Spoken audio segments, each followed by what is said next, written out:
Madaling araw pa lamang ay gising na siya. Sa isang banyagang bansang malayo sa kanyang pamilya, tahimik siyang bumabangon habang mahimbing pang natutulog ang kanyang mga amo. Araw-araw, ganoon ang kanyang buhay.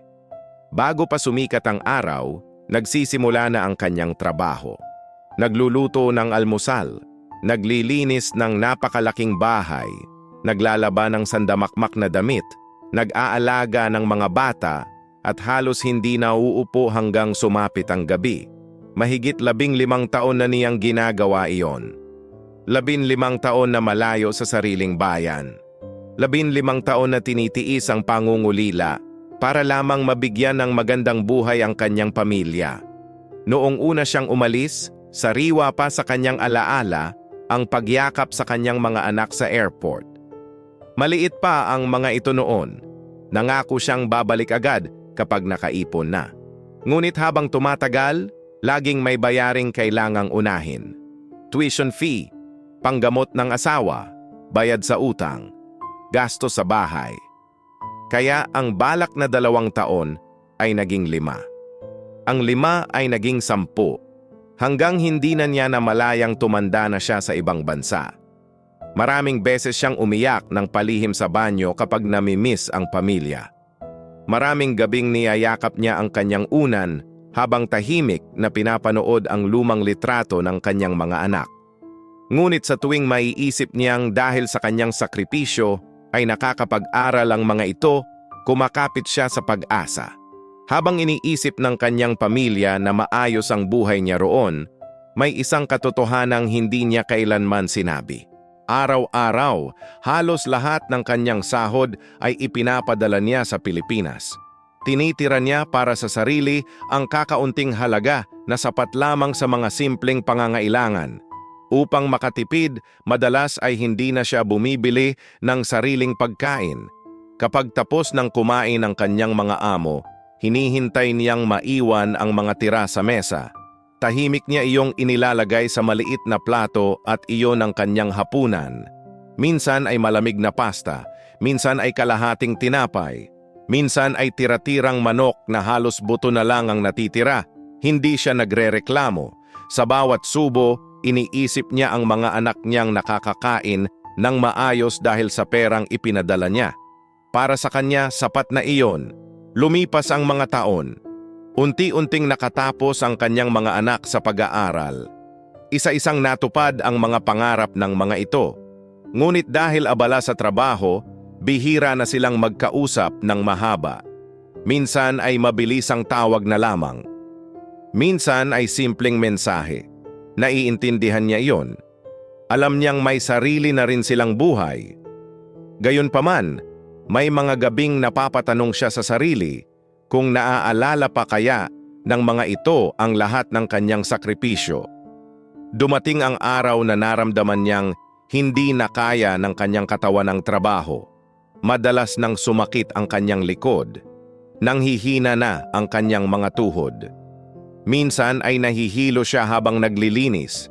Isang gabi, habang kumakain ng tira-tirang pagkain sa kusina, napagdesisyunan niyang panahon na para umuwi. Tahimik siyang nagdasal at nagsabing sapat na. Panahon na upang yakapin muli ang pamilya. Hindi niya sinabi sa kanila ang eksaktong araw ng kanyang pag-uwi. Gusto niya silang sorpresahin. Sa araw ng kanyang huling trabaho, nilibot niya ang malaking bahay na matagal niyang pinagsilbihan. Maraming alaala ang bumalik. Ang mga gabing umiiyak siya ng palihim. Ang mga panahong nanghihina na siya, ngunit pilit pa ring ngumiti. Nang makarating siya sa airport, mahigpit niyang hawak ang maliit na bag na naglalaman ng ilang damit at pasalubong. Wala siyang mamahaling dala. Ang tanging dala niya ay ang pag-asang masaya siyang sasalubungin ng pamilya. Paglapag ng eroplano sa Pilipinas, kabado ang kanyang dibdib. Habang papalapit siya sa arrival gate, naririnig niya ang maingay na bulungan at palakpakan. Nagtaka siya. Paglabas niya, natigilan siya. Sa harap niya ay naroon ang kanyang buong pamilya. Ngunit hindi lamang iyon. May maliit na entablado sa airport arrival area. May mga lobo, may mga ilaw. At sa gitna ay nakatayo ang kanyang mga anak, maayos ang bihis, hawak ang mikropono. Nanginginig ang kanyang mga tuhod, hindi siya makapaniwala. Lumapit ang panganay at nagsalita. Maraming taon po naming inisip na maayos ang buhay ninyo sa abroad. Hindi namin alam na araw-araw pala kayong kumakain ng tira-tira para lamang mapag-aral kami. Nang malaman namin ang lahat, nangako kaming hindi namin hahayaang matapos ang sakripisyo ninyo nang walang kapalit. Halos mawalan siya ng lakas sa narinig. Isa-isa siyang niyakap ng kanyang mga anak. Lahat sila ay umiiyak. Pagkatapos ay itinuro ng bunso ang isang malaking susi at mga dokumentong nasa mesa. Nay, sabi nito habang nanginginig ang boses, hindi na po kayo babalik sa ibang bansa.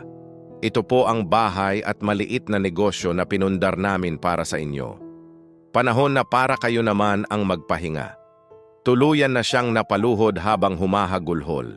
Sa unang pagkakataon matapos ang napakaraming taon, naramdaman niyang nakita rin ng mundo ang lahat ng tahimik niyang sakripisyo.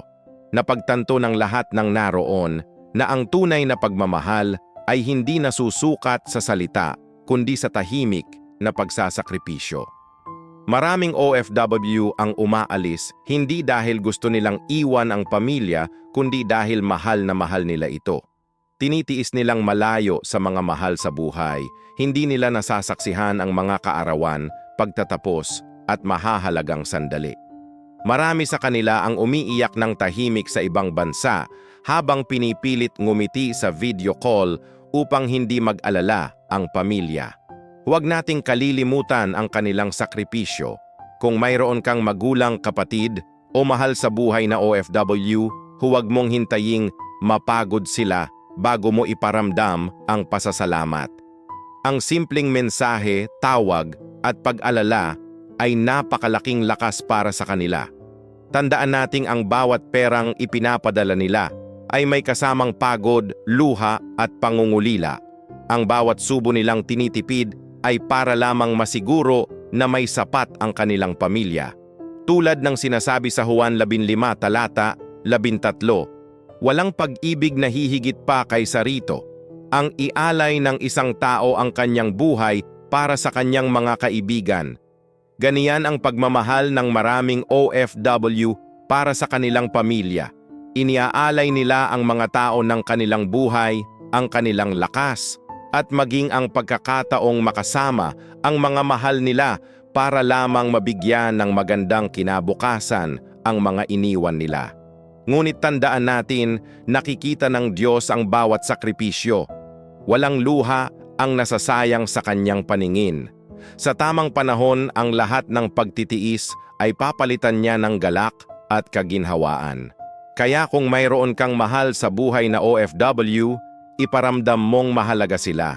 Sabihin mong salamat, yakapin mo sila kapag sila'y umuwi. Dahil darating ang araw na maaaring gusto mo pa silang makasama, ngunit huli na ang lahat.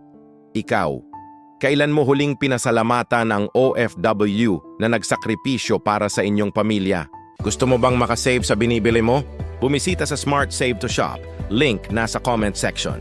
Kung nagustuhan mo ang video, mag-like, comment at share. Malaking tulong ito sa amin. Sundan mo rin kami para updated sa bagong videos. Forever bless. God bless. Ingat lagi.